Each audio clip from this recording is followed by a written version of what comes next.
What's up, everybody? We live with another episode of the Blueprint. Me and my girl T Nicole. What's up, T Nicole? What up, Smooth? Just sitting here, ready to see what She funny tonight. She been going through her little thing since her birthday. But anyway, we got a good special guest tonight, which is Miss Stephanie Howard. She's a part of this Moaning for the Victims, and it's very interesting. I spoke with her yesterday and we caught a good vibe, so she decided to come to the podcast today, and I want to welcome everybody. Yes. Let's welcome Miss Stephanie Howard. Yes, thank you for coming, Stephanie. What? Stephanie? So what's up, Miss Stephanie? What you tell everybody your full name? Well, hello everybody, my name is Stephanie Howard. How are you doing, Mrs. Howard? I'm doing okay. Okay, and tell us a little bit about your organization that we all want to be a part of, and prevention from violence and Moaning for the Victims. I spoke to you yesterday. We talked for some time, and man, we had a very interesting conversation about gun violence, domestics, and fentanyl, and other drugs that's been killing our youth around here. And I believe that what you've been doing has been great, and we need more support groups like you out here doing the work. So how did you come up with this idea of Moaning the Victims? Well, my support group is called Making It Through. Support group Mourning the Victim is actually what I used to put for the National Day of Remembrance for Gun Violence. So for this particular day on September the 25th is what I decided to use that name for. So you got this event coming that's on Memorial on September the 25th. How did you come up with this idea? Who's helping you with this? Well, the idea is it's a national holiday. And once I found out that it was a national holiday and nobody was celebrating it or putting on anything to remember our loved ones, I decided to say, hey, let me start this and make this national holiday known. So it's a national holiday that they made back probably in 2017 and 18. Mm-hmm. So I decided to host it, put it on, so people can remember their loved ones. You know, this is big because I done seen a couple other people with this movement of Stop the Violence and other support groups. Like your cousin Tabby, she was a part of this too a while back, and I was wondering what happened to her. yes, some things. She had a bump in the situation and caused her to have to be put on pause for a minute. But this is very important for her too, and I know she would love to be a part of this, being that she also was had a child who was gunned down, and still to this day they have no suspect. And also with you, how has it impacted your life since the loss of your child? Well, first of all, when you lose a child, if you're married, the mom and dad, your impact is, men grieve different from women. Okay. So you have to respect on how each other grieve, because you expect for each other to be there for each other, but not knowing what they're going through. Right.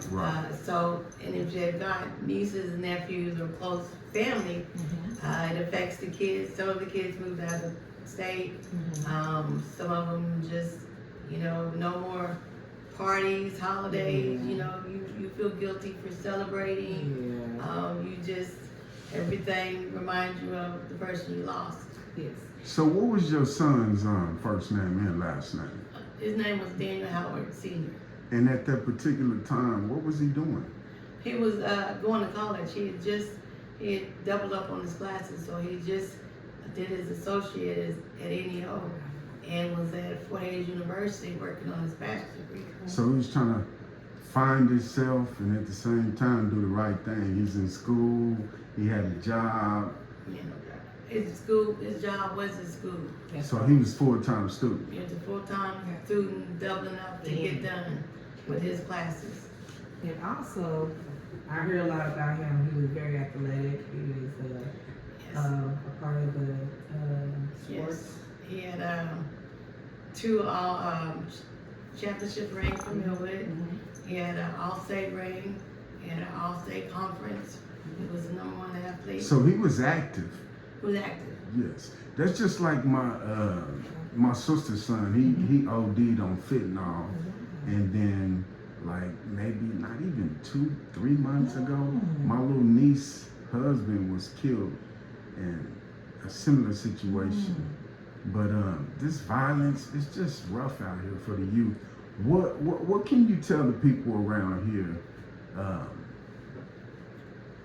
What could they do? Do we need more support groups? Do we need more pastors participating? I mean, what can you actually do about the violence that's going on? Well, it's going to take a village. That's right. And that village is going to come from home. Aunties, uncles, nieces, and nephews that are having young black men and women, raising them to get in their butts. It's not just pulling your pants up or not cussing or speaking when you walk through the door. It's more of those others. If you see the parents not doing it, getting on to them, you step in. So it's not going to take the pastor, because he don't know those kids. Right. It's not going to take it's going to take those people that have, I probably say from 10 to 18, that age bracket, to kind of crack down on the morals, on trying to teach them right from wrong. So you're saying it started at home with structure? But what is home? But yes, that. What you mean? What is home? But see, some of them, you gotta understand is, some of the mamas working 2 or 3 jobs. Some of the daddies is in and out. That home is the grandmas, the aunties, the uncles. It's not, home is not just the mama and the daddy. It's that neighbor that see that kid coming home. But it still starts with structure at home. You gotta have some type of structure. But the parents, if they ain't taught structures, how you gonna teach your kids structure? More so like saying that I can do what I can do and only do what I can do, but it's also, when they're not around, you never know what your kids Who's are up watching to. you? So, yeah, exactly. It's like, you don't never, them kids need to understand that just because mom and daddy not around, but So, society okay, with teaches that us. being said, what do you think we need more of around here? So, when you was a youth, in your youth days, what did you do to stay out of trouble? Well, Did you play basketball? Was you No. affiliated in school? No. Did you do a lot of activities? well, I mean, my back end, even at 14 losing my parents, I knew right from wrong. So you lost your parents at 14. Mom, dad, grandma. Right. So I could have been one of those statistics, 50 million kids out here doing whatever I'm doing. But I knew from right from wrong. And I also had a village. My friends' mom and daddy, my friends' people said, hey, no, you know right from So wrong. there's really nothing we can do but have some type of structure, because it's always going to be domestics, it's always going to be violence, it's always going to be drugs, it's always going to be death. Always. So the only thing we can do is really reach out to people and have more support groups like yourself. Now, your support group, how many times a week do you do this? Are you funded by somebody, or just your whole thing? Well, this is my whole thing. I meet twice a month. I meet at the library. I meet on a Tuesday. Now, what library do you meet at? Ralph Ellison off of 23rd Martin King. Say it again one more time. Ralph Ellison off of 23rd Martin King. Twice a month. Twice a month. Are those any particular days you It would go be by? the first Tuesday and the last Thursday. First Tuesday and last Thursday. So, are you, when you come, what material are you coming with? Well, sometimes I come in with maybe a speaker. Sometimes I come in and we just vent. We talk about birthdays, anniversaries. We talk about court dates. We talk about just how we feeling, how we just what in general, we just can relate, just some cry, some just talk about what's coming up. So, say for instance, if somebody has a DUI, can they still come? Yes. Okay. It's not, okay, so. I also had to make some changes in some bylaws here. So only Changes in what? changes in bylaws. Mm. Because I had an incident where I was on the radio and talked about my support group. But this particular night, I had guests attend. Okay. So when you're dealing with moms in our situation, we still have these antennas on who's watching us, who's not watching us, who's attending. And I had some people attend my support group, and it could have turned ugly because they were there on not the right reasons. So now I have to have open to the public every 3 months, unless you are gun violence.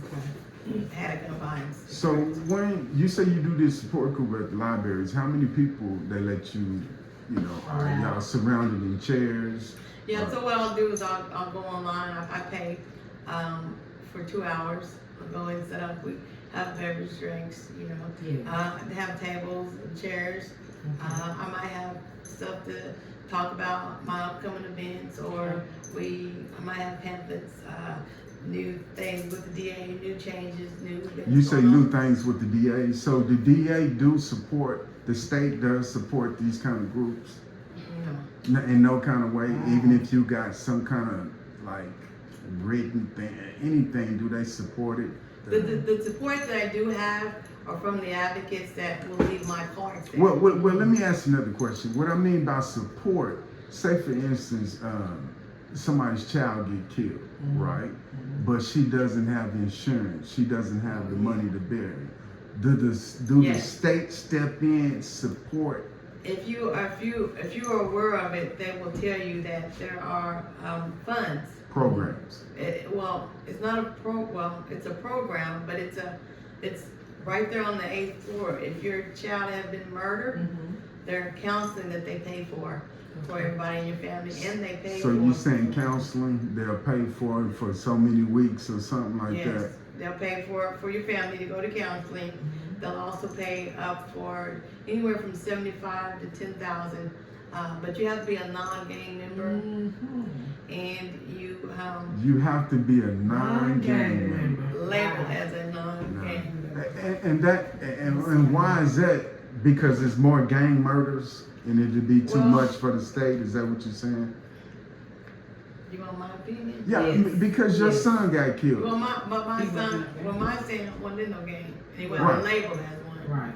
But what I'm Was saying, he labeled as one? No, okay. he wasn't labeled as one. Okay. But my son, because we live off where we live, and he hung around, we're off not too far from Fondshield, is he was, and a lot of his friends went to Fondshield. Right. He was labeled as a part of Fondshield. So you telling me the state singled him out like no, that? No, he didn't single mine out, but they do single out. It seemed like it because that's not fair. And that's why one of that needs to be changed, but they will deny you, then you can appeal it. But that is one of the things that needs to be changed because that's wrong. That's just it seemed like they look for ways to deny you instead of helping you. Indeed. They deny you. They probably got a list of things that you know. 1, you black. 2, you stay on the east side. 3, you stay in this radius area. So we're not able to help you because you might be labeled as this. That's you crazy. have to be labeled. But you know who labels you? Who is that? Who? The police. The police. When you get stopped, they want to take every picture of your tattoos. They label you when you get stopped. If you're in that system as being whatever. So they profile. It is what it is. We voted it in. Yeah. So that's one of the laws that's been voted in, where the police can actually pull you over, take pictures If of you your walk in, tattoo. if you get stopped, you and they will. I'm known to where they will take it and let you go. Take your pictures. So you telling me they put your son in that box? No. Not in that box, but they tried to. They didn't try to because I wasn't gonna let him because he was never labeled. You gotta know the laws. Mm-hmm. The laws say, hey, if you're not labeled, you cannot. But he is in this box because he has friends and where he lives with Fawnship to say, hey, he is part of Fawnship. So stereotype. Yes. Stereotype. But just because I grow up with you don't mean that I do what you do and who I am. And I'm not gonna let you go as a friend because who you are labeled to. Right. But I was. But how can a person fight that? If, say, if her son was in the gang, you know, he's under 25, and she don't have the money, how can a person fight that? I mean, Well, I'm working on some things on the back end, but what people don't understand, it is certain funeral homes that will work with you. what do you mean work with you as in on a payment plan? But what make it so sad is none of them are blacks. Wow. Run it by me again. Hold None on. of them are blacks. Funeral homes. Now, none of the black funeral homes will work with you on your loved one being lost.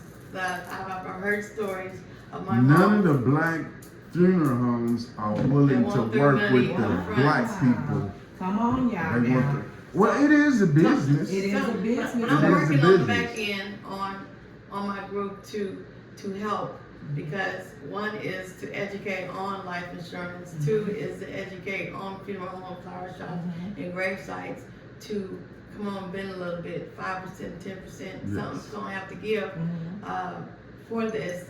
But they do have this funding that if you're not in this box of label, that office downtown will call the Is funeral that the home. DA office? Yeah, well, it's the DA? ninth floor, it's the family advocates.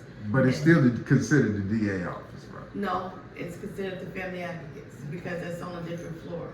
It's on the ninth floor and they have their own little, they will call the funeral home and work with them to say, hey, yes, we are working on getting them their money and they will work with them that way. Do you have any relationship with the DA? I have one, yes. She might think I'm a little firm and hard. I just want my son and everybody else to be treated fairly, like if it was their son. Right. Especially not put in no box. Right. You know what I mean? That's the killer part. But the way they feel is they only want, it's overcrowded, not enough DAs, and they don't treat them fairly. They don't treat them fairly. They're not solving cases. They're not consistent. They're not consistent with this case and that case. So do you think it got a lot to do with who we vote in? Oh yeah, it's always politicking. I think so, but I also think that they look at us as African Americans as trash. Everybody's a gang member, their son, this, that. Look at You the think mom. they really see us as being Yes, I do. trash It's and we evident. all being connected to gangs and we I all do. not having no purpose in life? I Or do. you actually think I they do look believe at that us? if I came in dressed in a certain way, they would not look at me in the way that I would if I was dressed another way. It almost go back to what you saying this guy Charlie Kirk said about black women in customer service, you know, and it's just almost like I hope, well, And that myth is true. But I that's talk to my crazy. moms in my support group. So when I go with them, I try to express to them how you dress, how you act. Don't get loud, don't be screaming, you know, talk to them like you know, like so they can hear you and not see you. That's right. So they can look how you, not look how you dress, Right. and in their mind saying, look at she.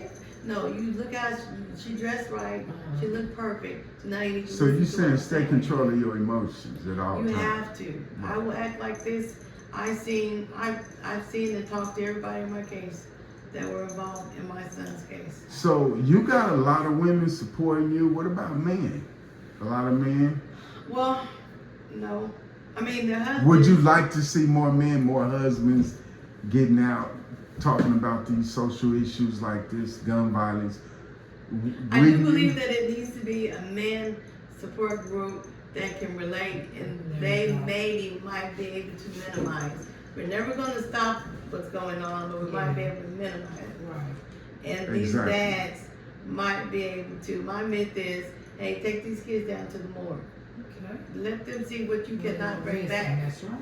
I You think know, that's a one great thing you idea. cannot bring Have back. you reached Yeah. out to any support groups, like any pastors, any type of boys and girls club? I mean, I donate my mom's. We do care packages for the one on 36 and and we do in remembrance of. But I've been trying for about 3 years to get help or get my point across, and it just seems. At a standstill. so Miss Stephanie, you seem like you full time at this foundation that you got, and you putting in a lot of work. How you balance time with your personal life in this, or you just made this your full time personal life? Well, I believe everybody has a purpose and goal, and this is mine. Amen. Unfortunately, it had to take my son losing his life for me to know what my purpose is. And I believe my purpose is to be a voice for those who cannot speak and those who need that extra help. I get calls all the time with people saying, hey, so-and-so mom, she don't know what to say. She goes to court by herself. She cries. And so I'll say, I've been telling her, come to this event, introduce her to me. I will be that voice. I will go to court with her. I will help her ask those questions, figure out those things that she does not know or who to ask for. Have you found a way to forgive in your heart Oh yes. for the defendant who did this to your son? I have, but it's strange because Have his family reached out to you? No. Do you know anything about his parents, the way he was raised? Oh yeah, everybody said, oh, he was good. Oh, we can't believe.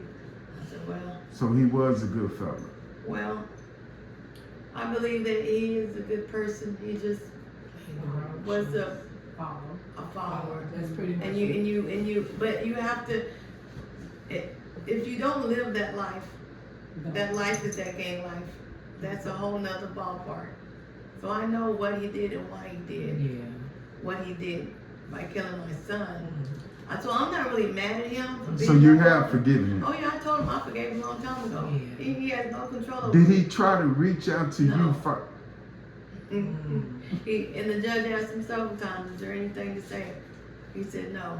Wow. So he never tried to reach out to you first to at least get his sentence reduced, at least show the mercy of the court. Yes. He still had that thug mentality, like, I don't give a fuck, Trying to this is prove me. something, maybe. You know what I mean? Well, you know what? My issue with my son's situation is it wasn't even him that I was even mad about. If the person hadn't walked to have him out and get him the gun and bring him back, he would have never been able to use it. So he was just as accountable. You see what I'm saying? So I'm not really mad at him for being a follower, because maybe that's how he was taught. Yeah. Maybe that's how he was That's raised. true. Maybe he wasn't man enough to stand up. But Right. the way the society teaches us is that these older guys are not going to be going back to prison. So what they do is they get these followers, these young ones that's never been in trouble. So true. Oh, you're going to get 15 to 20, you'll be out. So true. And these 3 strikes, I done been in prison, So I'm not going let back. me ask you another question, Stephanie. So what would you like to see done about gun violence, or, just even the process of purchasing a gun? Have you ever looked in that far to Yes, see but what it I'm not actually? anti-gun, so it's not the gun, it's the person It's the behind person, it. There you go. But it's not. Is it easy access? You think guns are easy to get? No, it's not even, my mind ain't even set on a gun factor. It's the person and the mentality of It's leaders the and mentality. followers. It's the leaders, the followers, and what's the action of using the gun that's not knowledgeable. Right. And when to use a gun. And then even when you are you remorseful enough to when you kill somebody to man up and say, I'm sorry, yes I did it. I'm sorry, but this is why. So it's not so much about the guns, and it's not so much about, if you notice, it's younger people, and it's older people that are being followers that have not never been to prison. So you think some of the older generations is misleading the Oh, younger yeah, definitely. generations? And they're leaving out that part about prison and what happens in prison, inside prison, how much time. They tell them about, oh yeah, you can, you know, you get this stripe, you get this, you get that, but they ain't telling them about putting money on the books. There you go. Or they ain't telling them about when you're in that cell crying and you They got ain't telling about the phobia, real side of it. phobia about it, when you ain't got no family members, they ain't got no money on your books. You know, they ain't telling them about that other life. What about the fentanyl side of it? Do you have a lot of mothers coming who No, maybe well, kids that OD'd on fentanyl or was, you know? No, I've got family members that have OD. Well, it's fentanyl is What is fentanyl? fentanyl is Oh, a certain kind of powder drug. But the strangest thing about fentanyl is that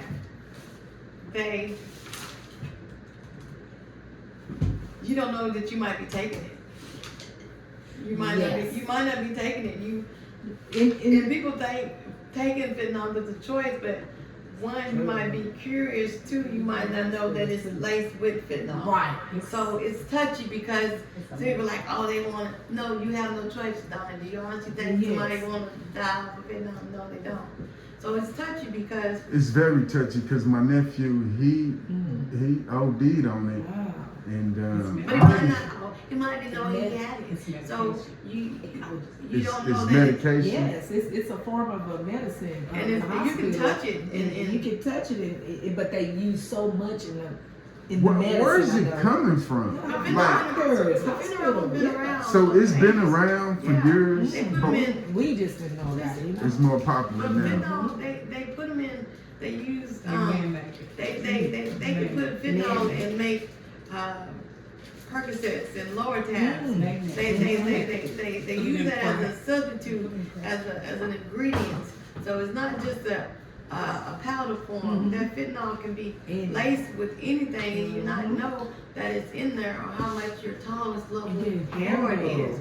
So it's Fentanyl is a powerful synthetic opiate.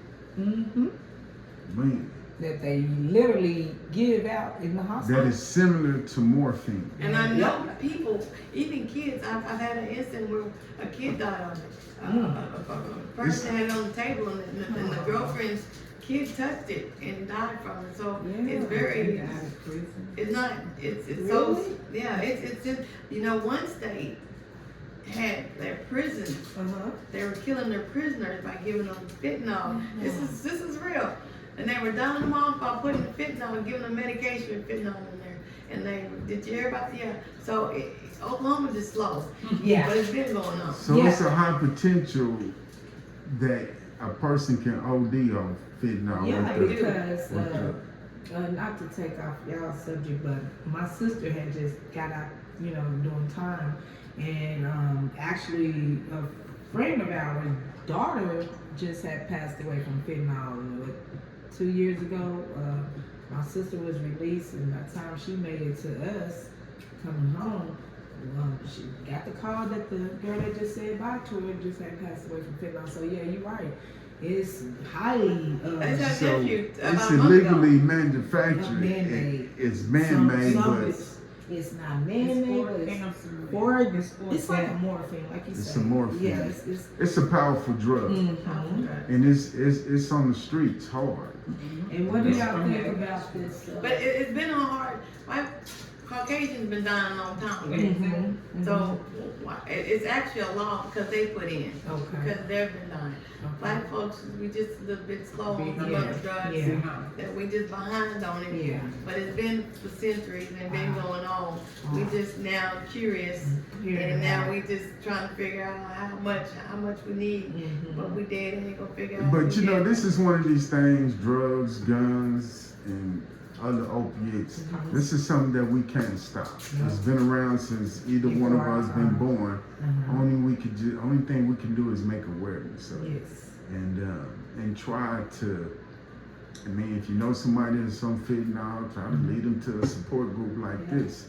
With your support group being said, with all the things that you got going on, your Son Foundation and things that you do, have you ever thought about getting into public office? Well, Taking it a little further. I mean, I thought about it. I used to be up at the Capitol talking to some of them to kind of help me and guide me. I just didn't think none of them took me serious. Yeah.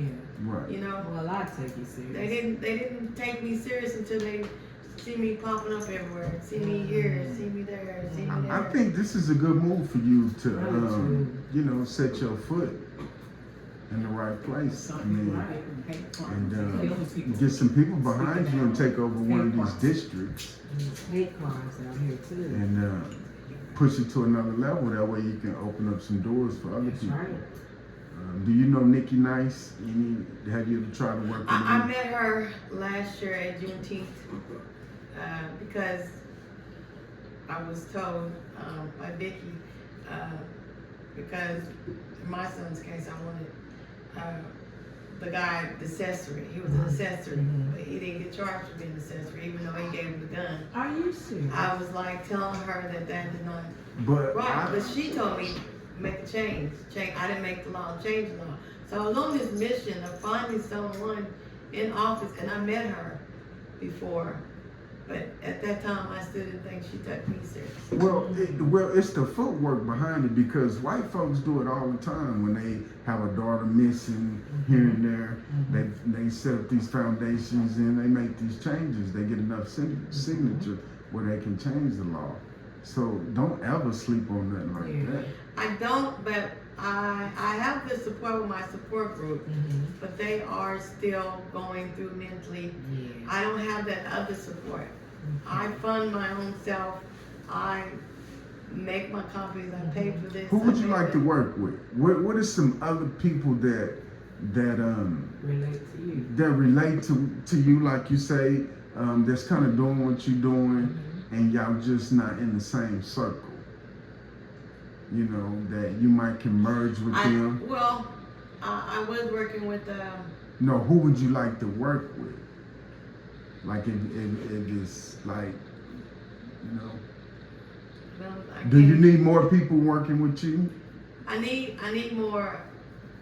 Yes, it's a lot of stuff that I would love to do, but I would definitely need that. One would be the supports of the people that have experienced what I'm going through. Yes. Well, that's the Two, whole world. Financially. Pretty much. But you have to understand, we as moms, we don't want to forget, but we don't want to constantly dwell and remember. Okay. Do you understand what I'm saying? Yes. We want to.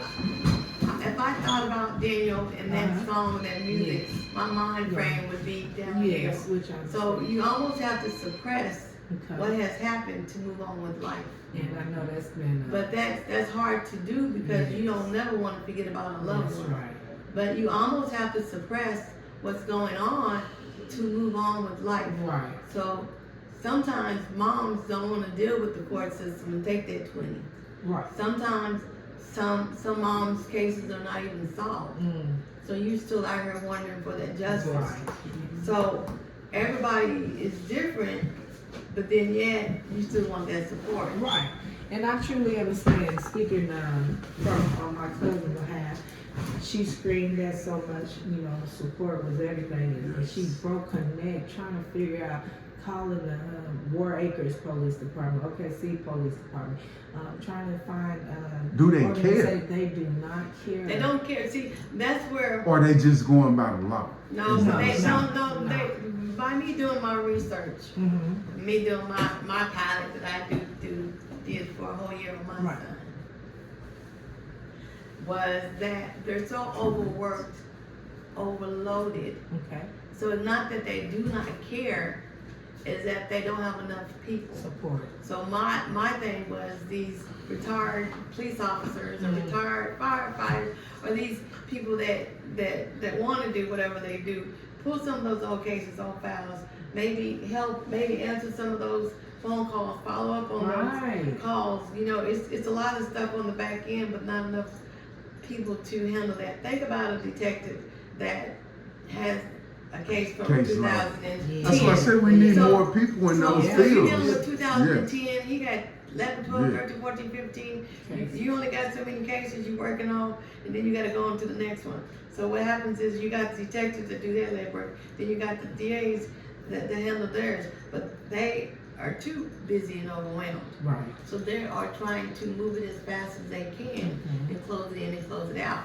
Okay. But as a victim, And they not looking at it thoroughly, exactly. no, that's where as a victim, whether it's me, my sister, my daughter, my cousin, needs to step in and do that extra legwork. Because there's a lot of things that you can find or people talk on the street that they don't know about. Yeah. Do your legwork. Do as a victim. If you hear somebody give a name out, call that detective and That's say, right. hey, I Yeah. heard so and so. Instead of holding information. I called him once a week Monday. He said, at least give me the Wednesday. If I only called you by Wednesday, Right. You know, call So it. I Do you would, understand what I'm I saying? would think that you would look good in public I office. would You seem You like sound that good kind of too. person. So, you know, I believe you should take it to the next step. It's not that- I'm thinking on the level of helping your son get laws passed. We need more black sisters What- in those places. That's the And one. what was your son's name? Would you like to tell the people? Daniel Howard Sr. Yeah. I say senior because I was blessed Mhm. to have a grandson. Okay. And his name is Daniel Howard Jr. So your son did have a son. Yes. And it's funny because he wanted to name him Cash Money. Mhm. And I said, no, sir. Cash Yes. money. I said, he's a junior and I'm blessed to carry the name on. But Mhm. some people don't have grandkids. Yeah. Some people lost their Yeah. kid at 14, 15. Yeah. They didn't have. They get that Some chance. people do have grandkids but can't see their grandkids Yeah, because that- they don't know where the baby mama is because she Yeah. might have been involved in whatever situation. Yeah. So, So, Miss Stephanie, I'm gonna cut you off. What are you planning on going from her? You got the, support Well- group. You're doing things. You seem like you headed in the right direction. I got some visions out there, but my visions I learned from one of my mentors to never put all your ideas out there in public. There You you might go. steal them. And that's a fact. So I've got some things I do. What do you have. do outside of this? I have my daughter. I work with kids. Oh, you work with kids. So My you, grandson is autistic, Oh, so I okay. kind of help in the school system. okay. So I kind of dabble in my brother has autism and Okay. I kind of deal on that. I just, Okay. And you're all around. You, what school you went to? Northwest Northwest Oh, Class. good What year you job. come out? 89. 89. You look Yeah. older than me. You look, yeah, no, I thought you. So, are you from Oklahoma City? Yes, Born and raised? born and raised. Northeast side? What side of town you was raised on? Northeast, right out of Scream it 'cause you mean it. You what kind of college background you got? Just vocational. What's weird is a lot of my stuff was doing work. Hmm. I worked at the Farmers Insurance deal. I worked at a lot of companies that sent me to school for certain training. Yes. You know, certain trainings that they saw on me that I didn't see in myself. So some of the trainings I do have is because my job sent me there because they believed in me and growing up. So these flyers that you passed out over the week, can you hold one up for the camera and kind of read off what's going on the 25th and kind of just. Well, it says National Day Remembrance remember it. So the last 2 years I only had gun violence, but I thought about it and sat back and realized that in remembrance of murder victims is not just gun. Mhm. So this year I put on here for DUI, domestic, fentanyl, and gun violence because they are all in Victims. that victim murder. Yes. So, and it's going on, National Day is September the 25th. And the 25th is on a Thursday. And then from 7 to 8, Okay.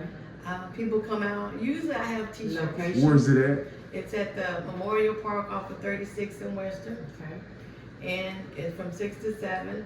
And it's at the waterfall in the back. Okay. And with that, not to take away from Stephanie, but Smooth, you were also a part of, gun violence with your baby brother. Oh yes, my Lost baby your brother was killed 13 years ago. We did a balloon release party for him just about a week ago at Washington Park. So this right here, I plan on giving my mother one.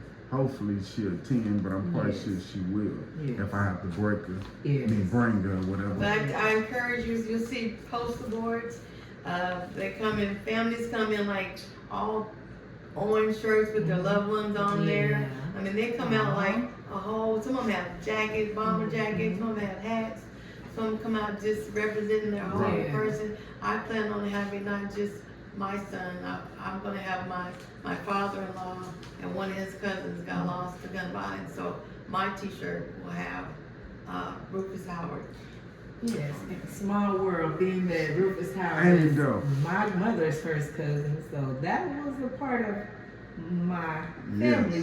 yes. And I'm so sorry about your loss and the loss of Smooth's And I know brother. you didn't have a lot of tragedy Yes, in I your have. family. Well, the only thing, really, I lost a baby sister, but she was a diabetic, and that was on my father's side. And of course, I And lost my Tez. first cousin Martez Briggs back in California in 2002. I lost Courtney Briggs. I guess I can't say it was to any violence because it was an accident. And ice water, he died from gun violence. So I could feel y'all on what your impact, what you're trying to do. Man, I love the idea. Me too. I love your spirit. Me too. I love everything that you talk about. I want to support everything that you're doing, so I will be participating. If you got any t-shirts for me, hopefully you come back to the podcast and we'll do an update on you.